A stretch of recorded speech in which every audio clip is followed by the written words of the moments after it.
represents the many tools we give our students to ensure that they are prepared for a demanding career where learning is constant and primarily self-regulated. We are the professionals and experts upon whom our students rely as they strive to reach their professional goals. And this ticket gets them to the next level. The pop culture phenomenon of televised talent competitions has been sweeping the airwaves since American Idol debuted in 2002. Season after season, talented and not so talented contestants audition to become the next pop star.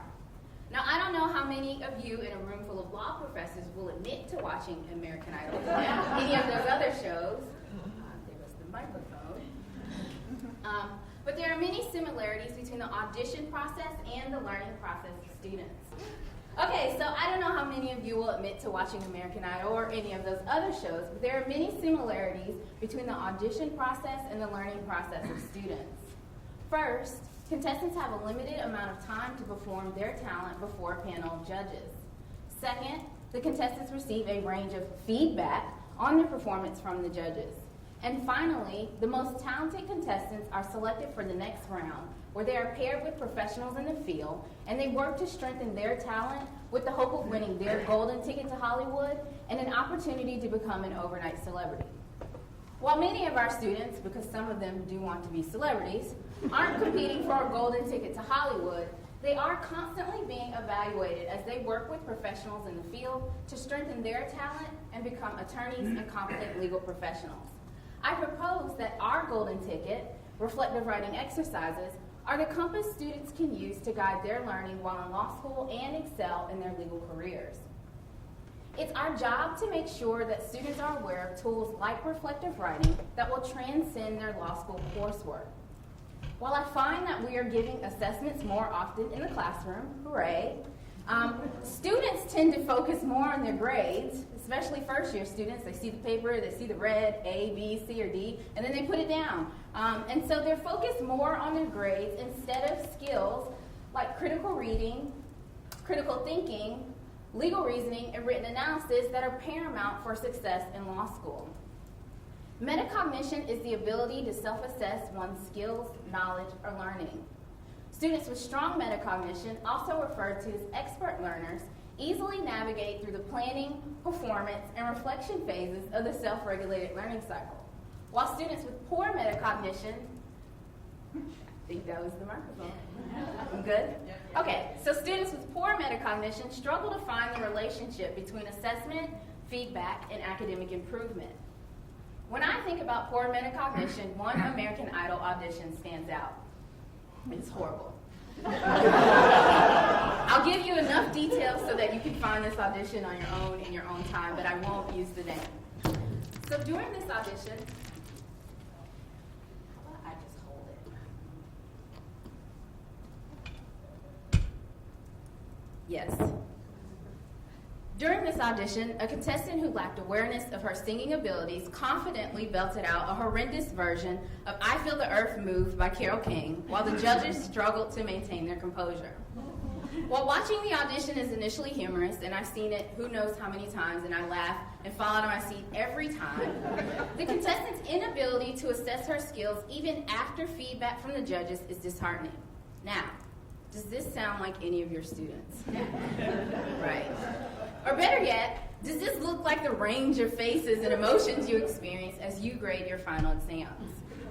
As professors, we are the judges. We have the opportunity, when we are reviewing classroom assessments, to give feedback that will help students assess their learning and fine-tune their skills in preparation for our profession. Students who are most active in the self-regulated learning cycle are expert learners who generally perform better in law school. In his text, Expert Learning for Law Students, Michael Hunter Swartz describes expert learners as students who are active in their approach to learning and knowledgeable of their strengths and weaknesses. Expert learners plan their approach to learning, monitor their learning while it happens, and reflect more often on their learning. And this reflection includes an evaluation of the effectiveness of their learning strategies and approaches. Expert learners have strong metacognition, and they perform better in law school in part because they use reflection as a compass to guide their learning. So how do we get there? Well, in my first year analytical skills course, reflective writing exercises accompany formative assessments throughout the semester and help guide student learning as students adjust to the rigors of law school and the self-regulated learning environment. Because it is important to explicitly show students the relationship between the reflective writing exercises we do in class and their success in law school, I briefly lecture them on the self-regulated learning cycle, metacognition, and the characteristics of expert learners, highlighting the relationship between reflective writing and A's, because that's what they really want to get, adds to the student understanding of the value of reflection in learning.